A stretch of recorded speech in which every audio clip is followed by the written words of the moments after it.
West Hill United is a progressive spiritual community where how you live is more important than what you believe. West Hill United is a people, a place, an idea. We are a community living out of a progressive faith, striving to make a positive difference in our own lives, the lives of others, and the world. Join us Sundays at 10:30 a.m. or connect with us at any time. Good morning. We had a little bit of changing of personnel because of possibly too much fog. That's what we're going with, too much fog. A truck appeared in front of me on the 401 instantly. The fog lifted. So a few different people will be leading this morning. And we open with a welcome, and I'll do it now. So on the screen, you will see people from all over the place, some nearby, some very far away. So I'm going to ask if the hall here could greet the screen there, and the screen could greet the hall here. Let's see if I have to coach anybody. You know, all the waves going on here beautifully. And Frank, you are waving for Frank and your dear wife, right? There we go. Lovely, lovely coming on the screen.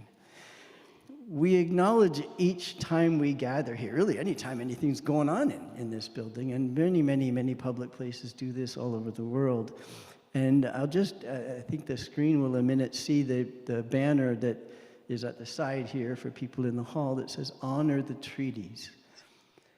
And that holds no matter what anyone thinks about the issues. Canada has drawn up treaties, which means agreements, which means legally binding promises to honor and respect land. And so when we don't, we're doing something very grievous. And we hear it so often we forget how grievous it is. It would strike us as much more grievous if we were on the other side of this issue. And this issue is happening in other lands, in other groups of people. And in the end, the earth is all of ours. But we do draw these lines and form our cultures within those lines. And so we take the moment as a group to honor the realities of our land and the mistakes that we've made about our land and how slow we are in fixing them, and how comfortable we get about how slow we are in fixing them until we hear something very dramatic on the news, and then we pay attention to it a little bit more. But so here we reaffirm ourselves to honor the treaties. We are on the land of, I'm sorry, it's not here, the exact wording. On the other page it is. Other side. I'll just read this, and it becomes so well known that but it's true every time. West Hill is located in Treaty 20. That means there's a lot of them. And in the area of the Williams Treaties of 1923, these are the lands of the Mississaugas of the Credit First Nation. And were previously occupied by the Seneca and Huron-Wendat First Nations.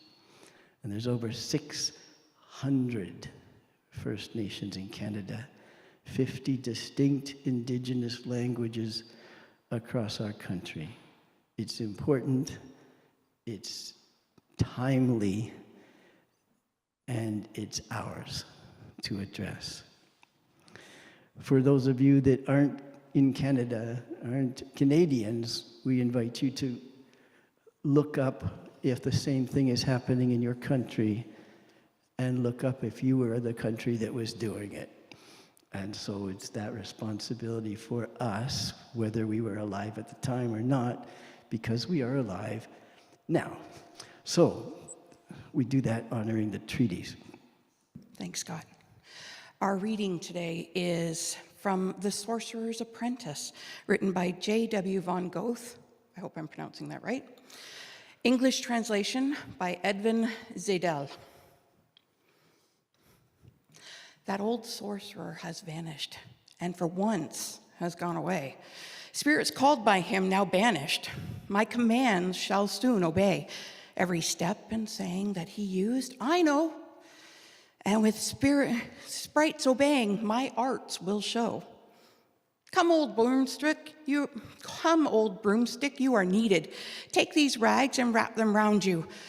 Long my orders you have heeded. By my wishes, now I've bound you. Have 2 legs and stand, and a head for you. Run, and in your hand hold a bucket too. See him toward the shore? He's racing. There, he's at the stream already, back like lightning. He is chasing. Pouring water, fast and steady. Once again, he hastens. How the water spills. How the water basin's brimming full he fills. Stop now, hear me. Ample measure we have gotten. Ah, I see it. Dear me, master's words I have forgotten. Ah, the word with which the master makes the broom a broom once more. Ah, he runs and fetches faster. Be a broomstick as before. Ever knew the torrents that by him are fed? Ah, 100 currents pour now upon my head. Offered as wisdom for the journey. May we walk in its light. Today, Mark Reimer is going to speak to us about artificial intelligence. And one of the reasons Mark is here is because one of our members suggested to me that Mark might be a good speaker for West Hill. So, quick commercial. If you have any other ideas about speakers, or indeed yourself might be willing to bring a perspective, then please get in touch with me. You can get in touch with me through the office, and we'll connect that way. So circling back to our speaker today, Mark Reimers, it's always a pleasure to have Mark with us. He has much to say to us. It's always very interesting. It always makes us think. And that's not surprising because Mark is, if you do a Google search on Mark Reimers, you will find that he's an associate professor at Michigan State University in neuroscience. Now, we are quite unique in that we are perhaps the only species on the planet that seeks to understand how we operate ourselves, how our brains work. So Mark's going to talk to us today. But the other thing you'll find is that Mark also comes to us via thehumanist.com. So a very eclectic span of interest and concerns. So Mark, welcome today. And we look forward to hearing what you have to say, your fresh look at AI, with the alternative title of Emerging AI, the Good, the Bad, and the Ugly. Mark. Thank you for the kind words, John, and thank you everyone for joining today. I think today will probably not be one of the more uplifting and, shall we say, encouraging talks I've given. I hope to be back soon for more uplifting and optimistic talks. Let me share screen here. Okay, and I think we're ready to go. Can you all see? Great. So I'd like to start with the story of the Sorcerer's Apprentice. This is actually quite an old story.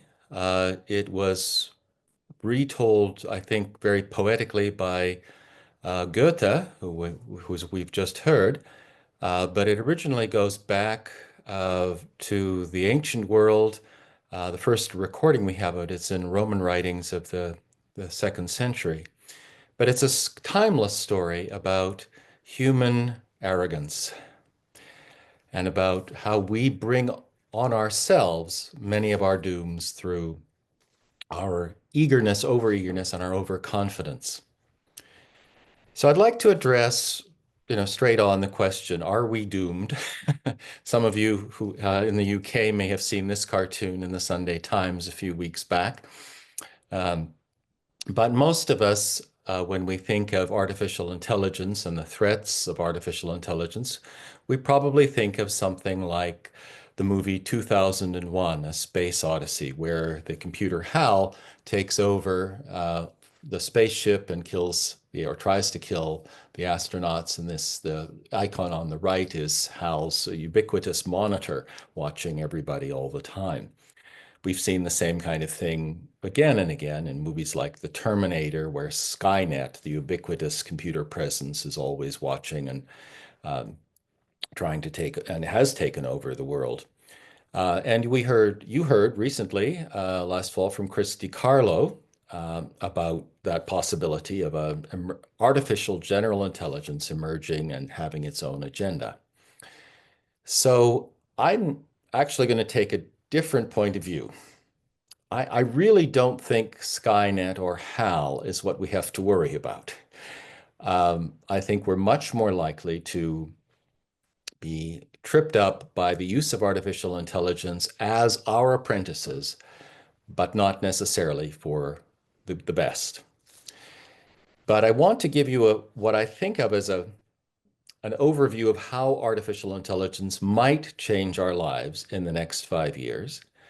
And there's going to be a wide latitude. And so I've subtitled this The Good, the Bad, and the Ugly. So let's start with the good. Almost all of us have an encounter with some form of cancer during our lives, whether ourselves or in a loved one. And a big business for pathologists is to interpret the scans or slides or tissue samples from biopsies and to decide whether or not a particular unusual growth is benign or threatening. Most of us have these growths all the time, but most of them don't go on to become serious. So the question is, how do you tell? And right now, this is a very arcane art. I have a couple of friends who are pathologists. It's a very long and arduous training, and it requires a very fine eye. At the moment, artificial intelligence can outdo almost any living pathologist in determining the prognosis for or disease subtype from pathological images. That's not widely used right now because, of course, the obvious legal reasons. But if you think about the fact that almost all of the qualified pathologists are serving 10% of the world's population in the rich world, you can see that, having a 10-cent computation on an AI that could do almost as well as the world's very best pathologists, having that AI available to the 90% of the world who can't get their scans read by the top-of-the-line pathologist, you can see that this could be quite a force for good. Turning to another use, I think many of us have heard about multi-drug resistant Staph aureus. There are many other bacteria which are evolving resistance to almost everything we can throw at them. Many of us who are born since the 50s don't remember what infectious disease was like through most of human history. In some parts of Texas, right now, they're finding out in a very small way. You can imagine what it was like when half of your children did not live to see their 20th birthday. So antibiotic resistance is a very serious problem. And one of the it's been very hard to develop new antibiotics, but this is exactly the sort of thing that artificial intelligence is good at. Can imagine lots of different scenarios, can develop new drugs based on hunches about the way drugs that have been effective in the past have worked. So these approaches are now actually becoming successful. We now have a number of new candidates for antibiotics after roughly a generation of drought. We're also developing new drugs for chronic diseases. There are new painkillers that are not addictive. These kinds of things are very much sped up by artificial intelligence. At the same time, we can develop new materials. Many of us are concerned about the impact of aviation on carbon budgets in the atmosphere. If we can have planes that are lighter, that are you can take advantage of lifting bodies and other things, we could fly much more, without using so many fossil fuels, and that will require new materials that are lighter and stronger. And now we're developing some. We can think about, in particular, the people who can benefit most from inexpensive AIs, especially small artificial intelligence agents that can fit on cell phones, is that farmers, for example, can use an AI that's been developed in Brazil to test for the encroachment of coffee rust and other crop diseases, so that they can take action. They usually have a small budget. They can't afford to treat their crops, and we wouldn't want them to be treating, even if they had the money, we wouldn't want them to be spraying pesticides indiscriminately. They can identify now exactly where infestations are taking place and act in a timely and focused manner to try to stop them. Back to us, I think that we will be seeing a new era of personalized medicine, and this may happen more in Canada or in the Nordic countries than the United States. But paradoxically, the artificial intelligence programs, the chatbots, are now good enough to explain for most people what their disease is, what they might expect, and what they might do to limit the effects, as well as the pros and cons of various treatments. For them personally, given that they may have high blood pressure or low sugar or what have you, how is this particular drug going to interact with your particular physiology? Paradoxically, because most physicians in the United States are under strong financial pressure to push through as many patients as possible, physicians here don't have the time for the human touch. And it seems like artificial intelligence can actually take, it will cost, $1 an hour to engage a chatbot in an ongoing conversation about the pros and cons of particular treatments. So I think we can reasonably expect both more specific and intelligent treatments, but also paradoxically, more interactive care. Another common use of AI emerging is the summarizing of legal precedents. It's now possible to do searches of various case law or other judgments at a fraction of the cost of the tens of thousands of dollars, if not millions of dollars, that a precedent search will take. You have to ask if this is actually going to level the playing field before the law, or whether only the rich will be able to afford this. But at least in principle, these kinds of searches can be done for low cost. And finally, there's a matter of convenience. It may be possible to, where did this go here? Here we are. Most of us have had the frustration of navigating endless booking websites and trying to juggle various itineraries. Can I, if I take this train, can I make this flight? Can I get to this, can I make this connection? What are my fallbacks? That's the kind of thing that AI can do very well now. And it might be something you want to try. And oddly enough, again, because at least in the United States, therapy is not covered by much health insurance, and some forms of therapy can be done effectively by a chatbot, particularly the cognitive behavioral therapy that seems to be, one of the most effective approaches. Chatbots are not particularly empathic, and they're not particularly insightful, but if it's simply a matter of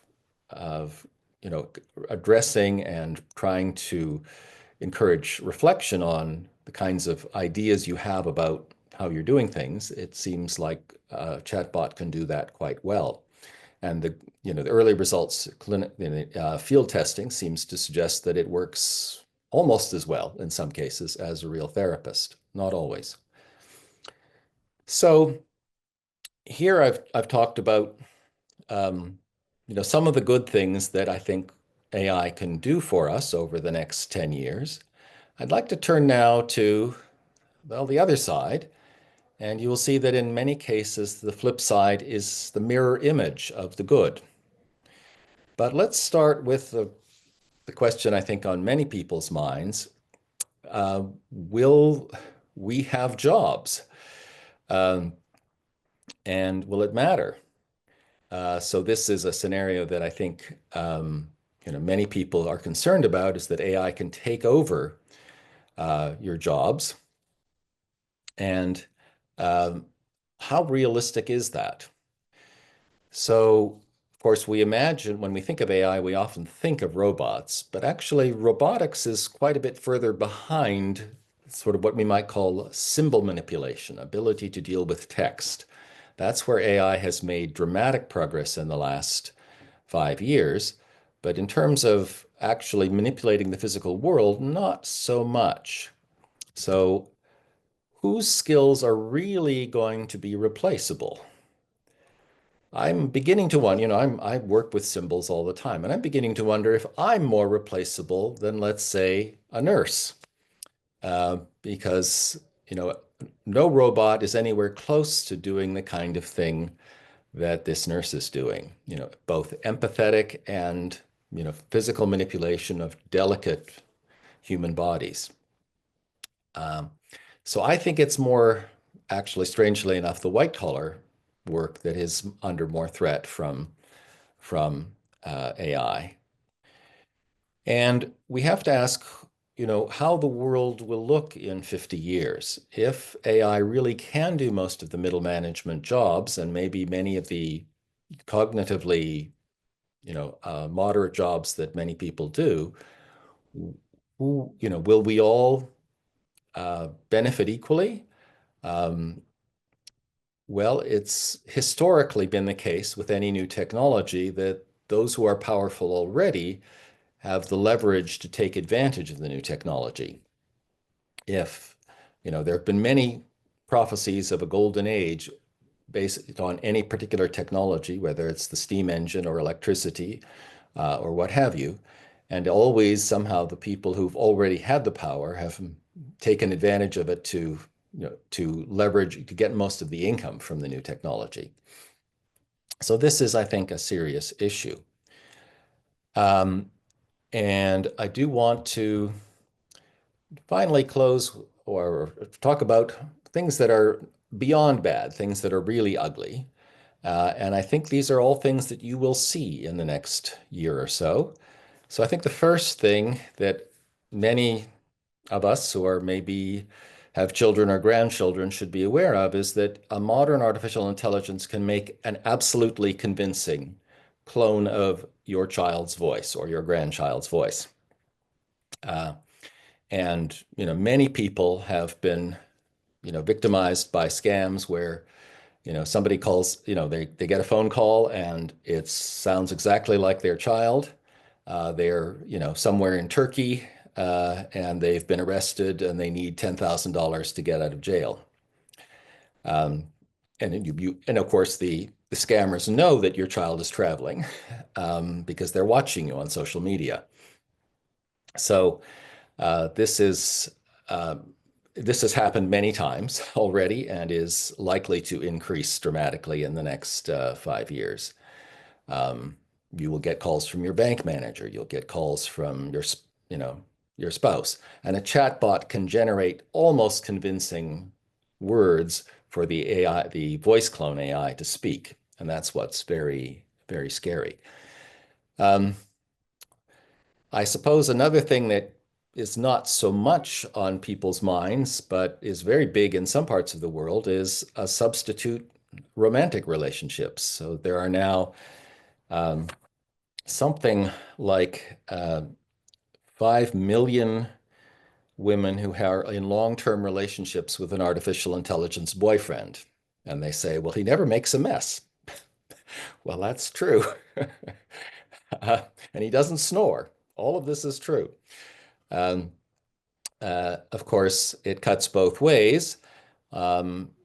Most of you probably don't know that there's a Toronto company making robots, and you can guess what kind of human interaction they're selling. And of course, it is already affecting politics and will affect politics in the future. Some of you may have seen the deep fake video of Barack Obama saying all kinds of things that he never said. Well, you can imagine how that's going to get weaponized by some of the people using technology for various purposes now. So I'd like to wrap up by sort of considering, what's likely to happen and what we can actually do. And again, remember that, this is an old story, that human beings find a new power and then they tell themselves it's going to be all for the good, and then they unleash all kinds of demons on themselves. But I'd like to emphasize that it really does depend on us. AI is, like all technologies, essentially neutral, but it can be used, both for good or for ill. Interestingly, this is actually a cartoon associated with a feature on Chinese artificial intelligence. So the Chinese government is as worried about the misuses of AI as we are. But of course, the Chinese government is one of the groups, is really advancing AI. They have invested $5 billion in various kinds of mind research with the intention of creating AIs. And one of the things that they're already very good at is face and emotion reading. And this is, I think, a perfect example of the mirror image, good and bad sides of artificial intelligence. It would be very helpful for therapists to be able to sort of track the micro expressions of people that give some clue as to what, how they're feeling about something that they don't want to say out loud or can't bring themselves to say out loud. So this would be very useful, but of course it could also be used by governments to identify those who are not cheering sincerely enough. And in fact, this was one of the original uses in China of this technology. We are working on similar kinds of technology for understanding infant expressions. We think that this is an entirely benign use of artificial intelligence, but of course, we don't really know. But the idea, can we help, can we help clinicians understand the emotions of an infant who can't speak? Can we help mothers understand the emotions of an infant who can't speak? At least those who seem to be struggling. So both the powers of AI bring together, the possibilities for human good and for human evil. Can we call a halt to this? Chris DiCarlo, who spoke last fall for you, suggested that we, really try to halt it. And there have been many intellectuals who've been signing on to this open letter from the Future Life Institute to try to halt development of AIs. As you probably know, this has had no traction whatsoever. Many Americans believe that the company that develops AI first will dominate a huge market, many trillions of dollar market. I mean, and that kind of image is like a drug to many Americans. And become, and the US government is unwilling to slow this down, especially right now. Of course, the fears are that the Chinese will get there first. As far as I can tell, the Chinese are at least as thoughtful and conscientious, concerned about the misuse of AI as anybody over here. So how can we adapt, and what can we do? So I'm going to talk about two time frames, a short run and a long run. And I think in the short run, there's two things that we all should do. And they're not necessarily comfortable or things, but I think one, we should all learn to use AI tools. Sorry, I know that you'd like to, to pass this off, but only by becoming familiar with them can you appreciate both their power and their potential for misuse. So please, by all means, get involved, talk to ChatGPT or Claude or Le Chat, or if you speak French, or whatever, or DeepSeek. Second, become more cautious and more skeptical. Ask for verification of things. When you get phone calls, when you get, I think we've all become more cautious about responding to emails that seem to be from our bank or seem to be from, the government. I think we're going to have to be much more cautious about telephone calls, and probably in 5 years, even video calls. So I think we'll have to be more skeptical. But I think we should also think about the long run. I think that a lot of the ills of AI are because of or reflect our dysfunctional politics and our inability to form, our difficulty forming meaningful interactions with each other and with the body politic at large. So I really think we do need to rethink many of the things we've taken for granted for the last 50 or 100 years about how liberalism should work. And we have to think about the inequities that are an essential part of the economy we have now. And I think we should really go back to thinking about society, how society can work well.